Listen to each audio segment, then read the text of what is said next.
हाँ, इस एपिसोड में हम male reproductive organ prostate part 2 के बारे में चर्चा करना चाहेंगे। जैसा कि आप जानते हैं, इसके पिछली वीडियो में ये प्रोस्टेट पार्ट 1 के बारे में बहुत कुछ आवश्यक जानकारियों पर हमने आपके साथ डिस्कशन कर लिया है, चर्चा कर लिया है।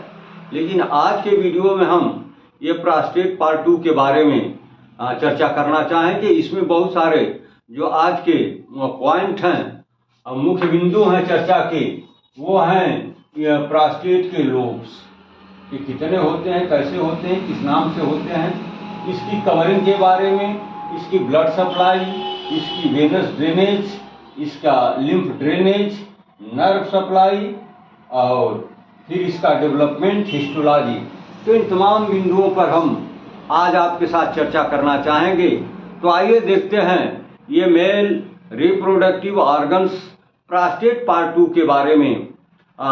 ये जो लोब्स की बात कही गई है, तो प्रोस्टेट में कितने लोब्स होते हैं, किस नाम से होते हैं, इसके बारे में चर्चा करते हैं। और आइए देखिए, तो इस प्रोस्टेट के लोब्स के बारे में बताया गया interior lobe, posterior lobe, median और मिडिल लोब और लेटरल लोब। तो ये 4 लोब्स की चर्चा इसके बारे में होती है कि प्रोस्टेट ग्लैंड में 4 लोब्स होते हैं। लोब्स का मतलब आप खंड जानते हैं। तो 4 खंडों से मिलकर के ये जो प्रोस्टेट ग्लैंड है, इसका फॉर्मेशन होता है, निर्माण होता है। अब इसमें जो इंटीरियर लोब है, इसके बारे में बताया गया कि it lies anterior to the urethra called isthmus connects the 2 lateral lobes. ये जो इसका इंटीरियर लोब है, इसकी लोकेशन बताई जाती है एंटीरियर टू द यूरेथ्रा, यानी यूरेथ्रा के बिल्कुल इन फ्रंट में, जिसको हम इस्थमस के नाम से जानते हैं। और ये दोनों लेटरल लोब्स को कनेक्ट करने का काम करता है। दूसरा है पोस्टीरियर लोब। अब इसमें ए बी करके 2 पॉइंट बताए गए हैं। इसकी विशेषता यह है कि it lies behind the median lobe and the ejaculatory duct. ये जो इजैकुलेटरी डक्ट है, ये क्या है? ये पिछली तमाम वीडियोज में बताया गया है। It is the union of vas deferens and duct of seminal vesicle. ये दोनों डक्ट मिलकर के और एक तीसरी डक्ट का निर्माण करती है, जिसको हम कहते हैं इजैकुलेटरी डक्ट। ये प्रोस्टेट के अंदर पियर्स कर जाती है और फिर यूरेथ्रा में जाकर के ड्रेन कर देती है। तो ये जो पोस्टीरियर लोब ऑफ प्रोस्टेट है, इसके बारे में बताया जाता है कि it lies behind the median lobe. इसका जो तीसरे नंबर का लोब है, उसके बैक में इसकी लोकेशन होती है। और कहाँ होती है? इजैकुलेटरी डक्ट के जस्ट पोस्टीरियर पार्ट में। दूसरा बिंदु इसके बारे में बताया जाता है कि it connects the 2 lateral lobe. यह भी इंटीरियर लोब की तरह से ही दोनों लेटरल लोब को कनेक्ट करने का काम करता है। तीसरा लोब है मीडियन और मिडिल लोब। इसमें कई पॉइंट बताए गए हैं। इसमें पहला ए पॉइंट है, इट इज बाउंडेड बाय, यानी इसकी बाउंड्री कैसे है, इंटीरियर में क्या है, पोस्टीरियर में कैसे है, पोस्टीरियर एंड मीडियन प्लेन में कैसे है। तो इसकी जो बाउंड्री बताई गई है, interiorly it is bounded by the urethra.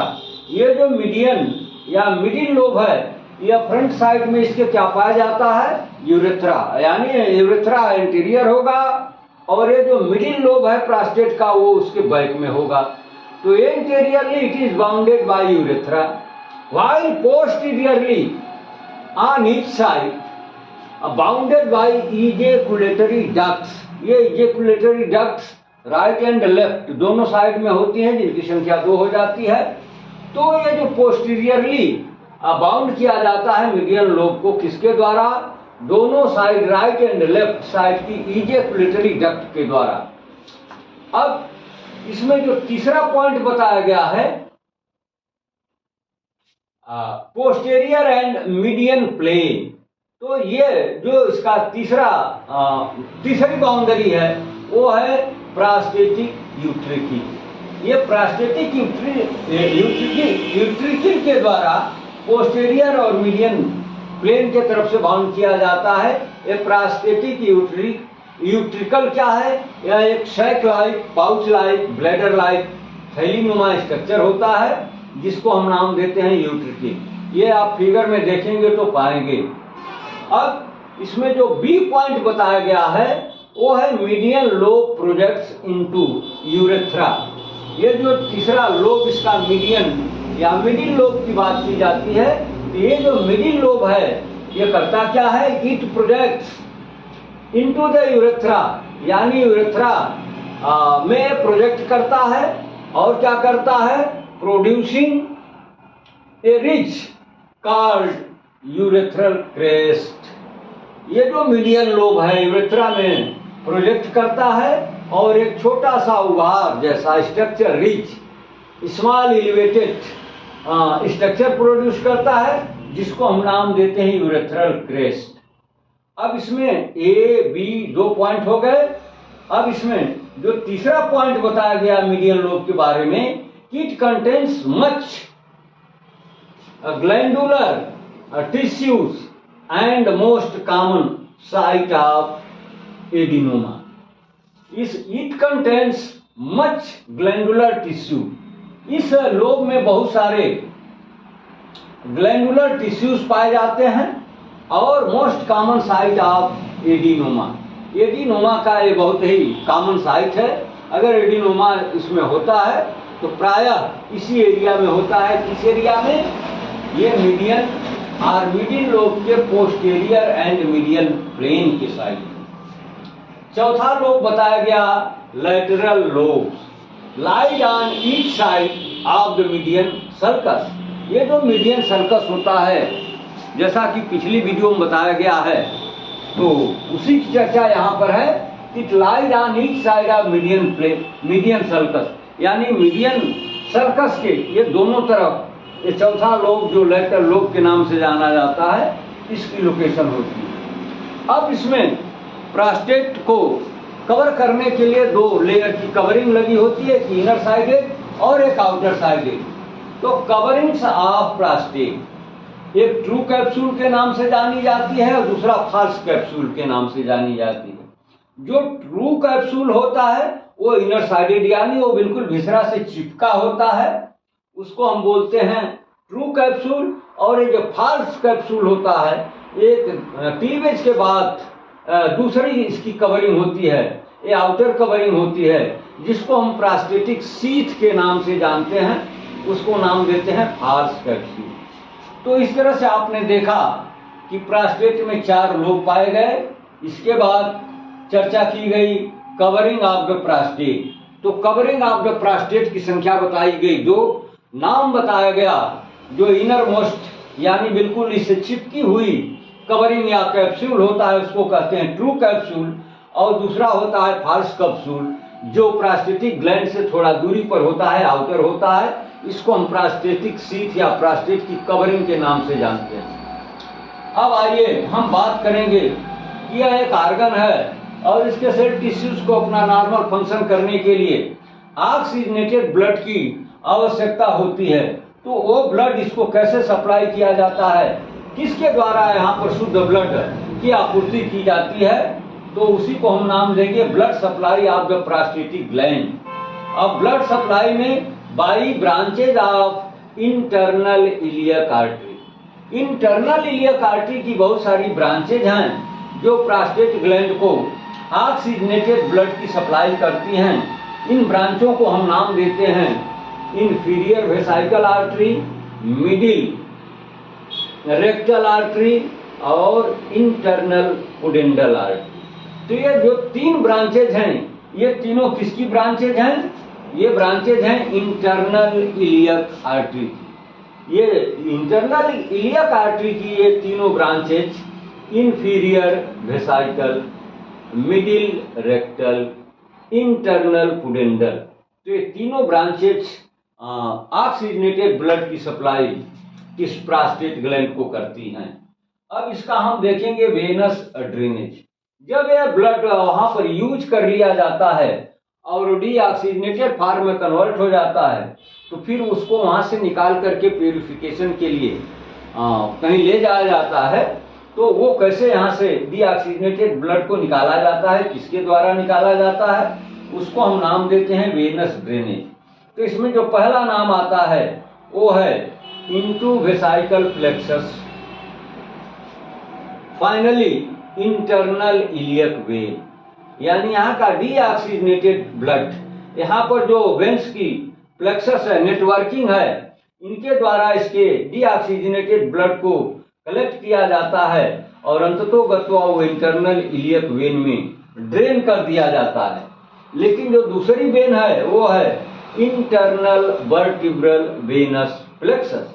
यहाँ पर भी ये इंटरनल वर्टिब्रल वेन्स का यहाँ पर एक प्लेक्सस होता है, नेटवर्क होता है, तो इसके द्वारा भी इसके डीऑक्सीजनेटेड ब्लड को निकाला जाता है।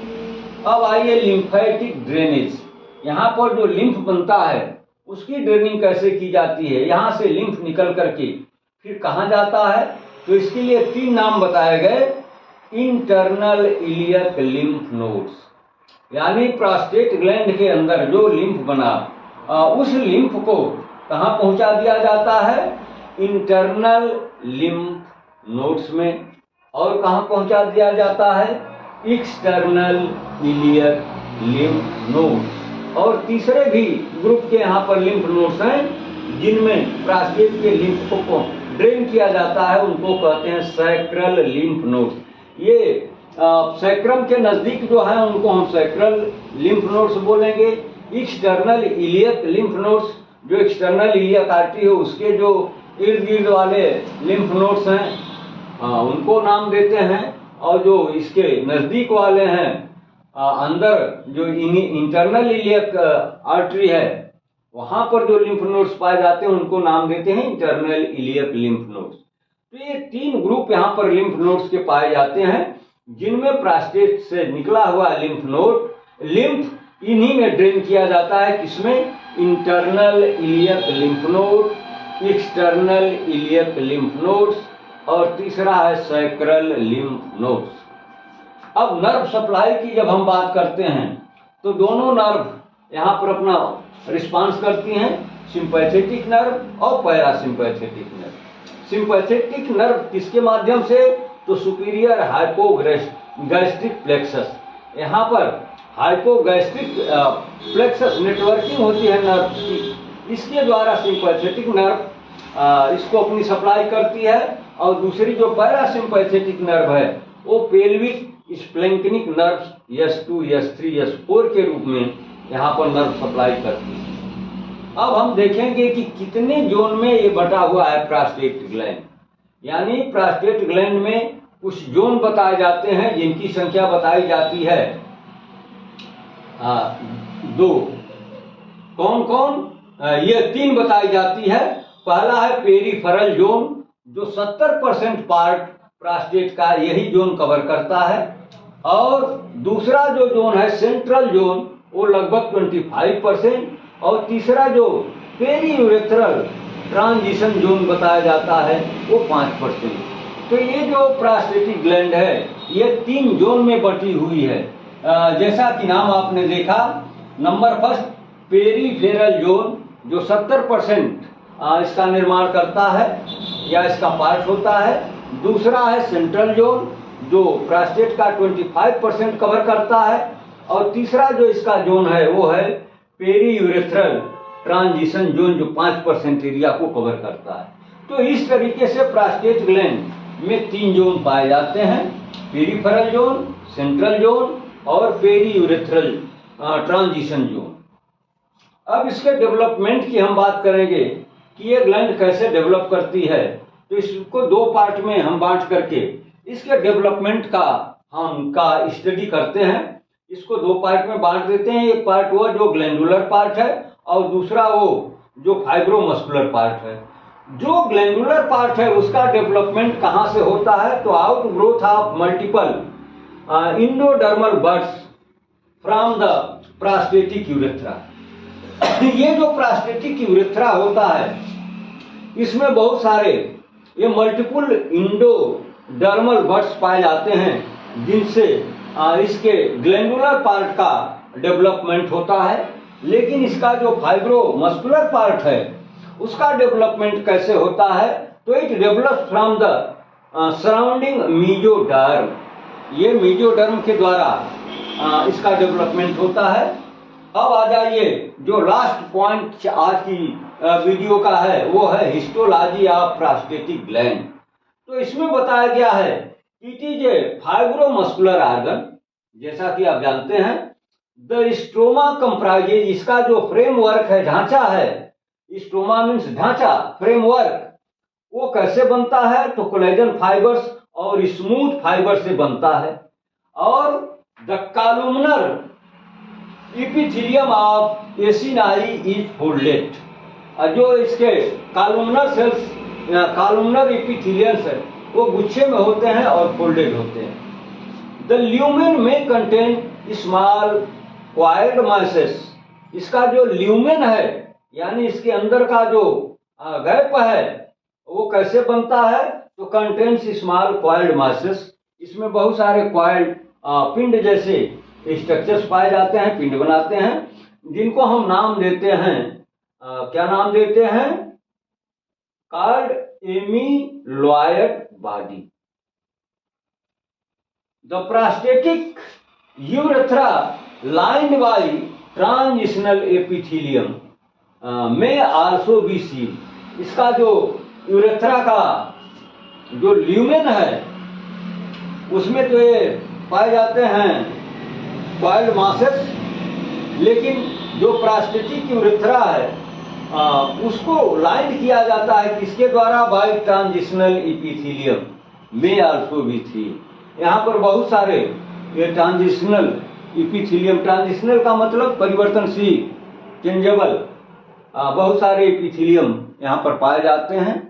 तो इस तरह से आज की इस वीडियो का male reproductive organ prostate part 2 का अब हम यहाँ पर एंड करेंगे।